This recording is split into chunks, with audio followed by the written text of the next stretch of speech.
10월 5일 저희들에게 주신 하나님 말씀 열왕기상 18장 41절로 46절까지 말씀입니다.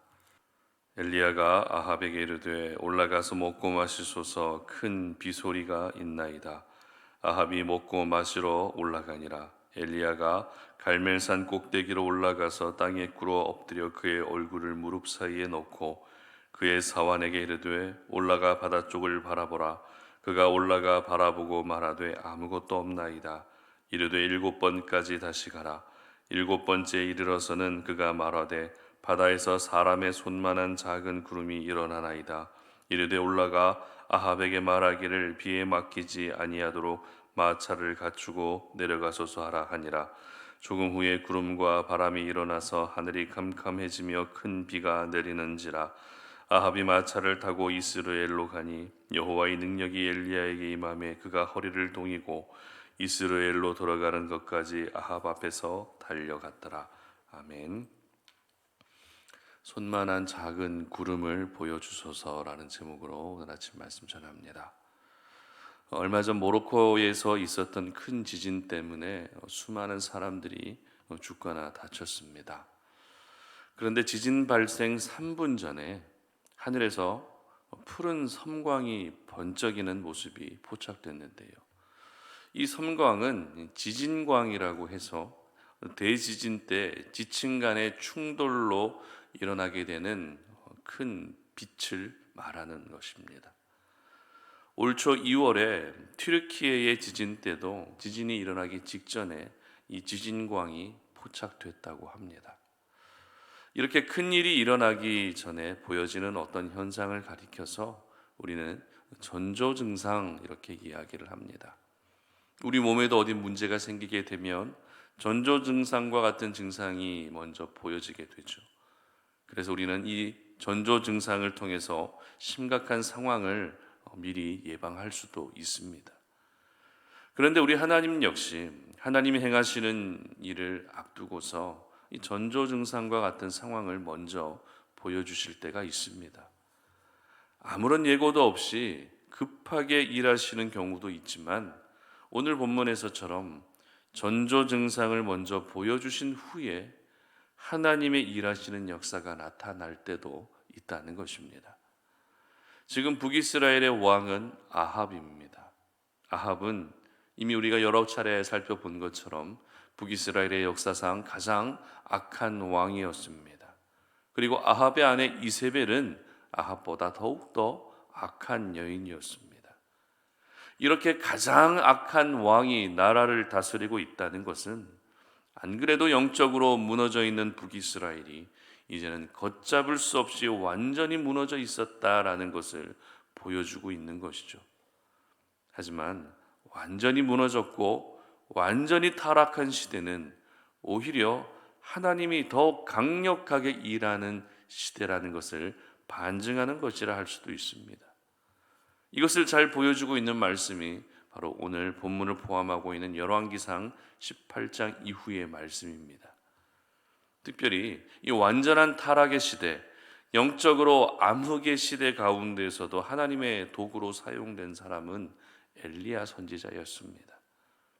북이스라엘 땅에서 엘리야와 엘리사와 같은 그런 선지자들은 그나마 꺼지지 않은 마지막 남은 불꽃과 같은 사람들이라 할 수 있겠죠.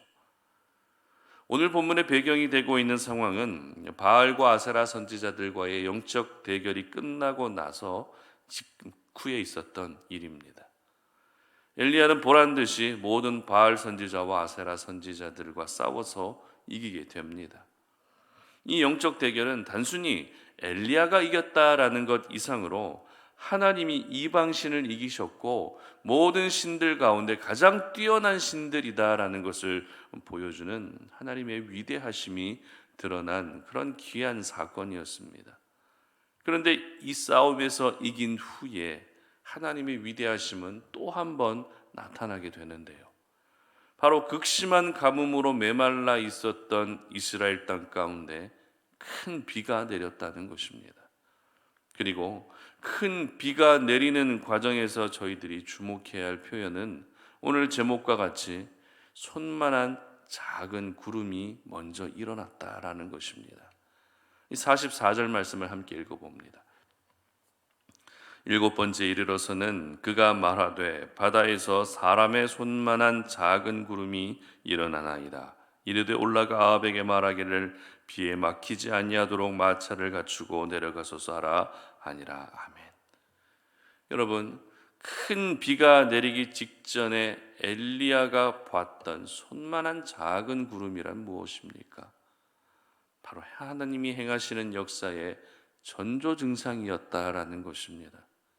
즉 손만한 작은 구름이지만 이 작은 구름을 통해서 엘리야는 이스라엘 땅 가운데 큰 비가 내릴 것을 다시 한번 확신할 수 있었던 것입니다.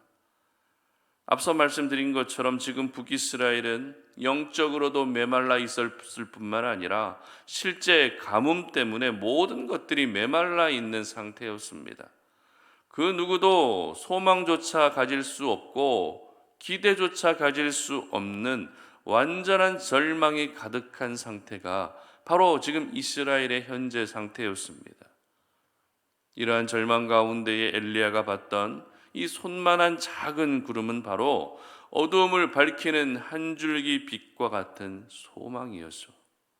메마른 땅을 적셔줄 수 있는 한 줄기 빛방울과 같은 소망이었던 것입니다. 그런데 저희들 역시 이 땅을 살아가면서 엘리야가 봤던 이 손만한 작은 구름을 보고 싶은 마음을 우리도 가지고 있다는 것입니다. 내 가정 안에도 영적인 어둠이 사라지고 구원의 역사가 나타나게 되는 손만한 작은 구름을 먼저 보고 싶어 합니다. 과거의 상처로 인한 쓴뿌리를 가지고 살아가고 있는 내 삶이 이제는 치유되고 회복되고 자유케 되어질 수 있는 이 손만한 작은 구름을 보고 싶어 한다는 것이죠. 크고 작은 건강의 문제가 다시 치유될 수 있는 이 손만한 작은 구름을 보고 싶어 하는 것이 저희들이라는 것입니다. 그래서 우리 모두는 하나님의 큰 역사를 오늘도 보고 싶고 경험하고 싶은데 그 전에 먼저 손만한 작은 구름이라도 보면서 소망을 가지고 기대를 가지며 살고 싶어 하는 것이죠. 그렇다면 우리가 이 손만한 작은 구름을 볼 수 있는 방법이 무엇일까요? 하나님은 어떤 일들을 행하시기 전에 먼저 전조증상을 보여주시고 위대한 일들을 행하시는데 하나님이 우리의 인생 가운데 전조증상과 같은 작은 손만한 구름이라도 내가 볼 수 있는 방법은 무엇일까요? 바로 기도하는 사람에게 하나님은 이 손만한 작은 구름을 보여주시는 줄 믿으시기를 바랍니다. 이것을 바꾸어 말하면 오늘도 기도하는 사람이 절망 가운데서 소망을 가질 수 있다는 말이죠. 기도하는 사람이 하나님의 일하심을 기대하게 된다는 것입니다. 어찌 보면 너무나도 당연한 이야기입니다. 하지만 너무 당연하기 때문에 우리가 가장 잘 안 되는 부분이 바로 이 부분인 것 같습니다.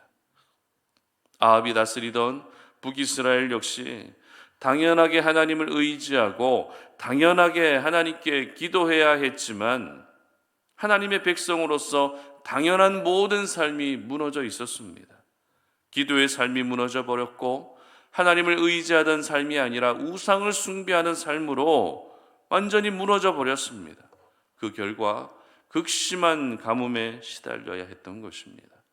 그러므로 저희들은 오늘 이 아침에 하나님 나에게도 손만한 작은 구름을 보여주시옵소서라고 다시 힘있게 기도할 수 있었으면 좋겠습니다. 특별히 오늘 엘리야가 갈멜산에서 기도했던 모습을 보면서 저희들은 기도에 대한 중요한 두 가지 교훈을 얻을 수 있습니다. 첫 번째는 42절 보시기 바랍니다. 아합이 먹고 마시러 올라가니라. 엘리야가 갈멜산 꼭대기로 올라가서 땅에 꿇어 엎드려 그의 얼굴을 무릎 사이에 넣고. 아멘. 바로 기도는 간절해야 한다는 것이죠. 엘리야는 기도할 때 자신의 얼굴을 무릎 사이에 넣고 기도합니다. 그런데 어떤 학자들은 엘리야의 이 자세가 비구름 모양을 나타낸다고 말하는 사람도 있습니다. 그러나 그것은 맞지 않죠. 억지 주장일 뿐입니다. 저희들은 엘리야가 기도하는 자세를 보면서 간절하게 기도하는 자세, 간절하게 주님 앞에 올려드리는 그 기도가 바로 하나님이 일하시는 통로가 된다는 것을 기억해야 하는 것입니다. 무릎 사이에 얼굴을 놓고 기도하는 것은 쉬운 일이 아닙니다. 그만큼 하나님만을 바라보며 하나님께 집중하여 기도했다라는 것을 보여주는 것입니다. 우리도 간절하게 기도해야 되는데 처음부터 간절하게 기도가 잘 되지 않을 때가 많습니다. 당연합니다. 처음에는 누구나 형식적으로 기도를 시작합니다. 그러나 형식적인 기도마저도 그 기도가 계속되면서 점점 간절한 기도로 바뀌어질 때 그 기도를 통해 하나님이 일하시는 것입니다. 그러므로 여러분이 올려드리는 모든 기도가 간절한 기도가 될 수 있도록 기도하실 때 하나님 한 분만을 바라보시며 집중해서 힘을 다해 기도할 수 있기를 바랍니다. 그리고 엘리야의 기도를 통해 알 수 있는 두 번째 교훈은 43절 말씀에 잘 나와 있습니다. 함께 읽어봅니다. 그의 사환에게 이르되 올라가 바다 쪽을 바라보라. 그가 올라가 바라보고 말하되 아무것도 없나이다. 이르되 7번까지 다시 가라. 아멘. 바로 기도는 하나님의 시간에 하나님의 때에 응답된다는 것입니다. 엘리야는 기도하면서 사환에게 바다 쪽을 바라보라고 합니다. 그러나 사환은 아무것도 보이지 않는다고 대답하죠. 그러자 엘리야가 어떻게 이야기합니까? 7번까지 다시 가라고 합니다. 즉 기도하고 한 번만에 보기 원하는 것은 내가 원하는 시간입니다. 그러나 7번까지 가라는 것은 하나님의 시간을 기다려야 한다는 것입니다. 저희들은 오늘도 기도하면서 조금이라도 빨리 하나님이 내 기도에 응답해 주시기를 바라는 마음이 있습니다. 그러나 기도는 내가 원하는 시간에 응답되는 것이 아니라 하나님의 시간에 응답되는 것이 일반적입니다. 왜냐하면 우리는 우리 자신의 인생의 단면만을 보고 있지만 하나님은 어떠십니까? 내 인생을 입체적으로 보고 계시기 때문입니다. 내가 보지 못하는 그 부분까지도 하나님은 보고 계시기 때문에 그래서 우리 하나님은 우리의 기도를 우리의 시간에 응답해 주시는 것이 아니라 모든 것들을 보고 계시는 하나님의 시간에 응답해 주시는 것입니다. 이처럼 우리의 기도는 간절한 기도가 되어야 할 뿐만 아니라 하나님의 때에 반드시 응답될 것을 믿고 잠잠하게 기다릴 수 있는 그런 영적 끈기, 영적 인내력이 필요한 것입니다. 이렇게 기도하는 사람에게 하나님은 반드시 손만한 작은 구름을 보여주시는 것입니다. 비록 그 구름이 손바닥만큼 작지만 너무나도 작은 구름이지만 그것은 상상을 초월하는 하나님의 역사의 전조증상인 것입니다. 바라기는 우리 성도님들 모두가 기도를 통해서 오늘 이 아침에도 올려드리는 이 기도를 통해서 하나님이 보여주시는 손만한 작은 구름을 볼 수 있으시기를 바랍니다. 그래서 여러분의 삶 가운데 하나님이 행하시는 위대한 역사를 경험하시기를 주님의 이름으로 축복합니다. 함께 기도하겠습니다. 하나님 아버지 감사합니다. 오늘도 우리가 이 새벽에 주님 앞에 나와 기도하며 오늘 이 하루를 시작합니다. 오늘 우리가 기도하며 나아갈 때 손만한 작은 구름을 보기를 원합니다. 하나님이 우리의 인생 가운데 아무도 생각지도 못했던 위대한 일들을 행하실 것이라고 하는 영적 전조 증상인 손만한 작은 구름을 먼저 보기를 원합니다. 그래서 절망 가운데도 소망을 가질 수 있게 하시고 절망 가운데서도 기대할 수 있는 저희들이 되게 하여 주시옵소서. 그러기 위해서 오늘도 주님 앞에 올려드리는 기도가 간절한 기도가 되게 하여 주시고 나의 시간에 응답되기를 강요하는 것이 아니라 하나님의 시간에 반드시 응답될 것을 믿고 기다릴 수 있는 주의 백성들 되게 하여 주시옵소서. 감사드리며 예수님의 이름으로 기도드립니다. 아멘.